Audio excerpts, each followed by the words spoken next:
And now 5-6 hours of sleep It's a bliss. day. Gosh, I wake up, I can take on the world. You get what I mean? Yeah, you I know? get it. Same.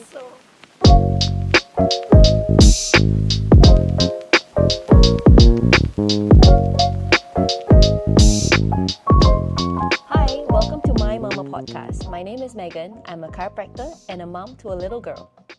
Hi, my name is Sharon. I'm a pharmacist and a mom to 2 little boys.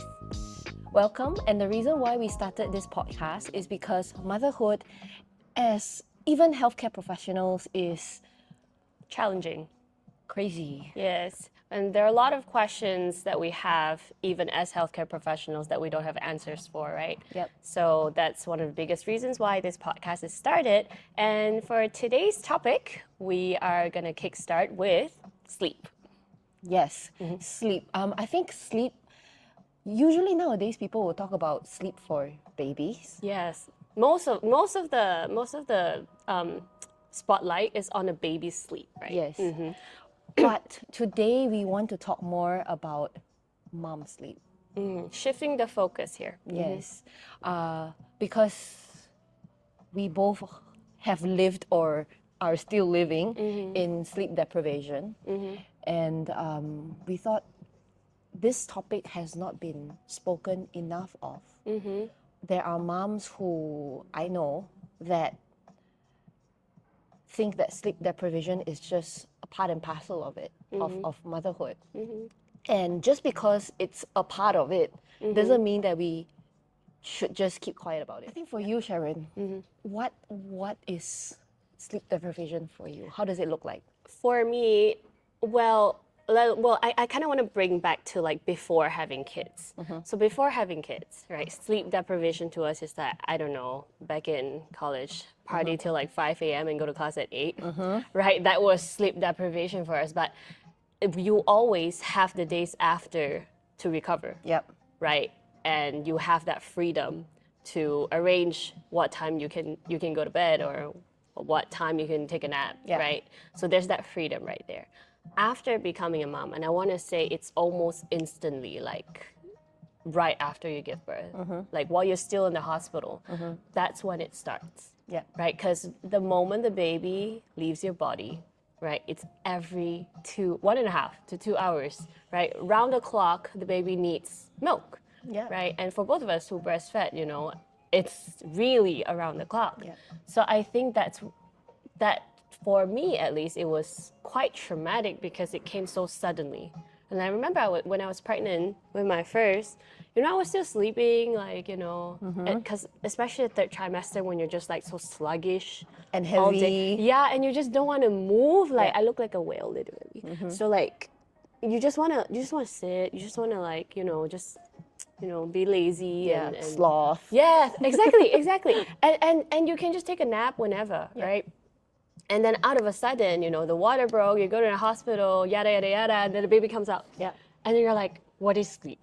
It just doesn't happen anymore. And then for me, I think it's that sudden change that traumatized me at that point, that I just, it affected me not just physically. I feel like the type of exhaustion was not just the physical exhaustion, it's not just on the eyelids. It was like mentally, emotionally, Yep. like spiritually, like your entire being was just like, I like to describe it as my soul literally living outside of my body. Like that kind of feeling, Yep. And I don't want to make this conversation kind of like Depressing. kind of like me complaining about Yeah, it. Like, yeah, we yeah. just want to be really real. Yeah. Because these are some of the things that a lot of moms don't get a channel to talk about. Yeah. Because a lot of times when you start to go real deep and real and be really real about these topics such as sleep deprivation, like you said, it's part of motherhood, that there's the fear of being judged, or maybe there are people around you that are judging you, like, hey, it's part of being a mom, like, what are you Yeah. complaining about? Yeah. Like, even I heard that. So this is a space that we want, where we can just be very real about it, right? Like, we just want to like throw it out there. So right now I'm just really putting it out there for everyone, like how it really felt for me. No judgment, no no filter, and Yeah. we just want to just be real, right? Yeah. So at that point, I think that, the sleep deprivation from literally not sleeping, the feeding, the diaper changes, the baby's crying, and it's just so much Yep. for your already exhausted body, that I feel like we need to think about how moms survive that period of time, and that's just my experience. Right. Before we get into all the details, I want to hear about yours too. Well, pretty much, I think it's the same but different situation, because I mean, I'm sleeping now. My daughter, she has weaned, and since then, I think I sleep well. Even though nowadays, as a mom, as a human being, I sleep like maybe 6 hours, 5, 6 hours a night, compared to that person that I was before I became a mom. 5, 6 hours of sleep, Sharon, I can't function. Like I need coffee straight away in the morning just to function. And now 5, 6 hours of sleep a bliss. day. Gosh, I wake up, I can take on the world. You get what I mean? Yeah, I get it. Same. So I think right now I'm sleeping fine. I'm sleeping great. I got no complaints. But back then, when we both breastfeed, and when you have a child who just calls for you every hour, an hour and a half for 2 years, every single night, and at that point, you get so touched out. Like just remembering that time, and even till now, it's the broken sleep, I think, that really breaks you down. I don't know if you get that feeling, but like there was a period of time where I just found it really difficult to accept not having the full sleep. Like just I wasn't even asking for a lot. Like at one point, at my lowest, I was thinking like, I'm not even asking for like an 8 hour of sleep. Yeah. I'm just asking for like, just give me like 5 hours of undisturbed sleep, right? But that didn't happen for me. And I don't want to say unfortunately, but it's quite normal, for babies to, especially breastfed babies, waking up every 1.5 to like 2-3 hours. And the older they get, it gets a bit better. But, some kids, they still, round the clock 2 hours till they're like 2 years old. Yep, that's me. That's Ezra too. Like, so my second kid too, is like that till now. But at some point, I think the human body is really powerful in this sense, where after like several months, it may sound like a very long time, but there is light at the end of the tunnel, right? After several months, your body just knows that, hey, this is your new reality, right? You start to, I guess your sleep cycles start to change, where like maybe it used to be like 2 hours per sleep cycle before you feel like, wow, that's like a sudden, like a sudden slap in the face to wake up kind of feeling. And I think it kind of shortened to like maybe 45 minutes an hour, something like that. I went down the rabbit hole of like researching this stuff. That's why Is this normal? That's why I'm naming. Will I die?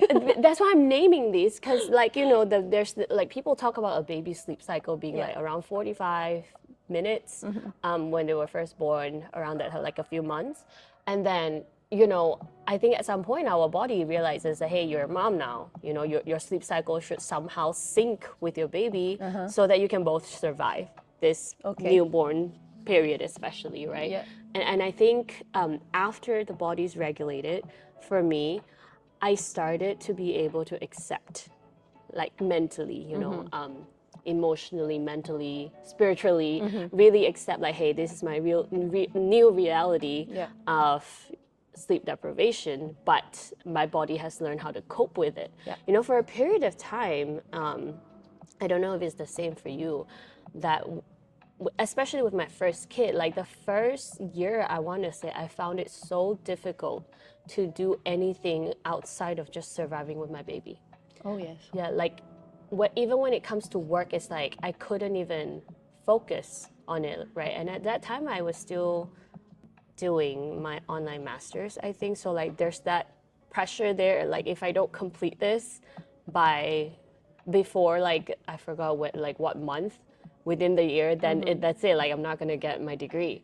So like there's that pressure there that I couldn't do anything but you just gotta force yourself at that time. And I think that's what most moms don't have a channel to try to speak about this, where there are other moms maybe that can understand. Yeah. You know, I mean, yeah, like we have supportive husbands, right? Like that can, you know, listen to you and stuff, but their level of understanding is not like the ones that Yeah. are experiencing Yeah, it. correct. Right? That's right. Yeah. That's right.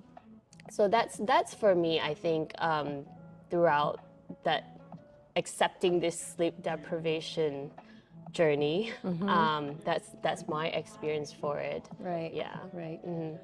Was there any particular, I don't know, episode where it hit you like hardest? I think for me, well, for me it's a bit different because I have two kids. Yeah. So like the second one, I really, you know, my life has already reset. So like the second one is pretty breezy and, you know, Okay. kind of easy. But with my first one, I feel like it happens to a lot of women. Your first child, and I think you can speak for it too, is when it really hits you hard. For me, and I mentioned it in the last episode, it was the first 4 months for me that like I really, till today, I cannot recall how I survived it. Like even in my sleep, I think I was dreaming about breastfeeding and whether my baby is okay, whether he's gaining weight, Yeah. whether he's hydrated, like things Right. like that. And it's Right. just constantly, you know, like nothing else can get to me. Yeah. Like I cannot even hear like what other important things that other people are talking to me. I was really just surviving in that moment. Okay. Yeah, tell us about yours. I had one. This was a little bit scary for me. So I went back to work, right? 7 months after my daughter was born, when Dasha was born. And because it's just me and my husband and my daughter, it's just three of us here. We don't have family around. And I cook, right? I have to cook for the family. And so what happened this one day? It was also around probably the time where Dasha was having a bad cough and stuff like that, right? And I was trying to boil her pear, you know, the snow pear remedy Yes. that you just boil and let her have it, right? So I came back from work. This was after, This was after Dasha started the Tasca, is it? yeah, definitely after daycare started. She was probably a year plus, and we've been always sleeping poorly, you know. I wake up every an hour and a half, and it's been just like that every day, you know. And my body's just like you said, probably coped with it. Yes. But there are some days that you're just like, just done, you know. You're so tired. I think I had my period also at that time. I was on my period. Can you imagine breastfeeding, sleep Yes. deprived, Yes. and also like, you know, like you just like. Was that your first period after? No. This was like way after, but okay. but you know, I guess that at that time, I don't know what No, happened, yeah. right? Okay, so I came back from work, and I was boiling this pear in the kitchen on the stove, and I said, okay, I've got 30 minutes, okay, Because it's gotta boil before for I 30 pick her minutes. up. Oh, okay. I've got 30 minutes before I go and pick her up from school. So I'll just leave this pear boiling, and I'll wake up in 20 minutes. I set the alarm, okay? I set the alarm. My phone was next to me, and I said, I'll just have a shut eye, okay? And this time I was alone in the house. My husband came back, like maybe we sort of timed it for him to be back 10 minutes before pickup, so that we can go together. And I was like, okay lah. So I just put my phone there and I slept. And I slept and I slept and I slept. You couldn't hear it. My husband came in to wake me up, and he said, come, let's go and pick her up.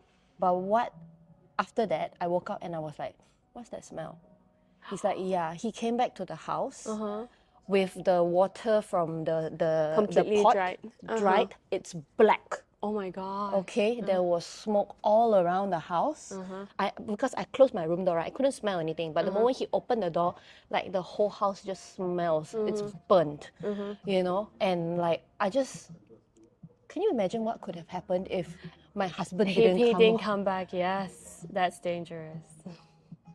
Oh my gosh. So I was like, gosh, I could really I was just so, my battery was probably like in the negatives. Yeah. And Then you couldn't hear anything. yeah, it was, you're just so tired, so utterly tired. And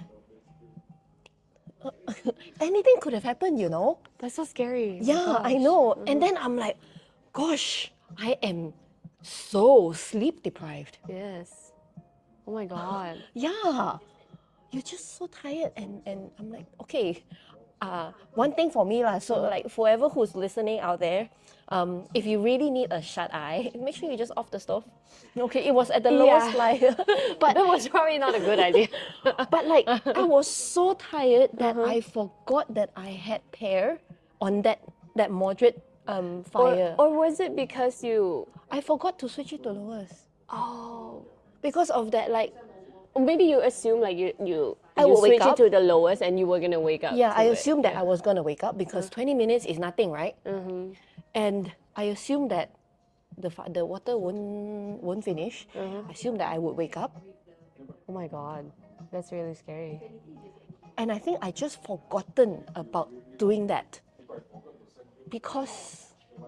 Yeah, you just forget things when you No, when you're you're like, sleep that's deprived. another thing. When you're sleep deprived, your brain can't function like normal, right? That's when you start forgetting things, and we're not talking about the big important things, but like little things, Yeah. like your daily life, little things, like forgetting to. Like you pack the lunchbox for your kid to go to school, Yeah. but then you left it on the counter, Yeah. and then you're rushing, like okay, let's go to school, and then by the time you get to school, you're like, oh my God, the lunchbox is on the table. It's little things like that, That you lock the door. Yeah. And you go back like. How many times have you like almost left your house compound and then have to go back to check whether you locked your door? True story, okay, babe. I tell you, I literally left my house key On the door. on the door, and this is not just one time, okay? It's Oh my many gosh. many times. I went out from the house. I went to work. I came back. It's there. Oh, It's a pretty safe neighborhood that you're yeah, living yeah. in. It is, thank goodness. But like, But it's crazy. I know. I mean, that happened to me too, but maybe not that often. But I have multiple times like driven to work and then was like, wow, did I lock the door? And I had to drive back home, but thankfully, my workplace is not that far. So I had to drive back home to check whether I locked the door. yeah. It's like things like that. Yes. And I think sometimes, I guess sometimes people around you might get frustrated at how forgetful you get, but it's just a reality. Like, especially, and I learned this from you. Breastfeeding women lose white matter in the brain. Oh yes, yes. I learned this from you, and I actually went and looked up on it. I'm like, it's real. Yeah. It's real, and that is, you can think of it as like a protective layer for your brain where information is stored. So you're losing that. So your brain, if you're comparing it to a computer, you're losing space to to store information. So we are, for women like us who breastfed way past the 1 year mark, right? I guess we lose way more. I don't know.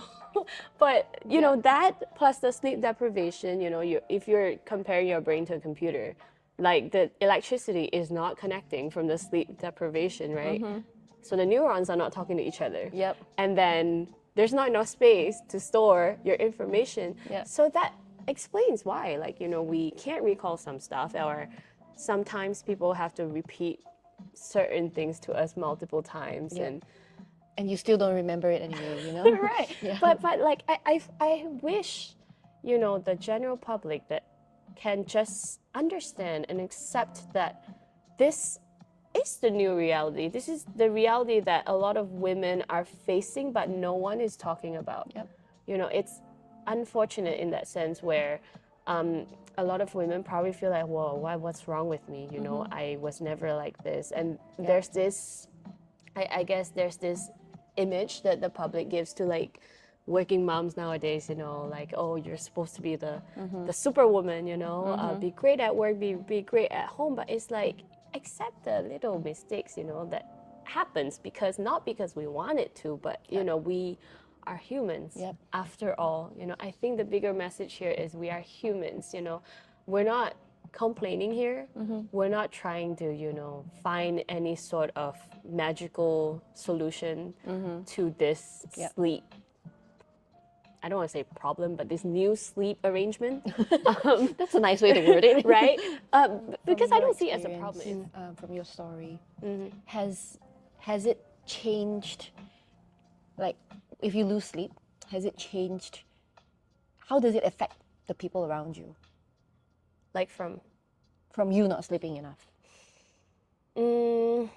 to be very real, for me, when I'm sleep deprived, I get I guess a bit depressed. Okay. Because everything just feels gloomy a little bit, and your energy level is so low, and then probably has something to do with hormones too.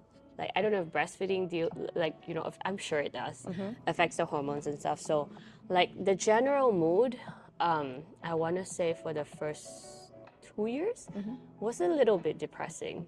Trying to cope with life in general with sleep deprivation. Yeah.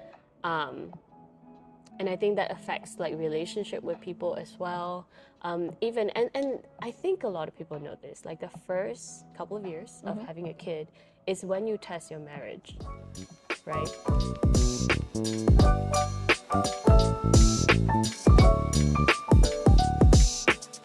As healthcare professionals, professionals.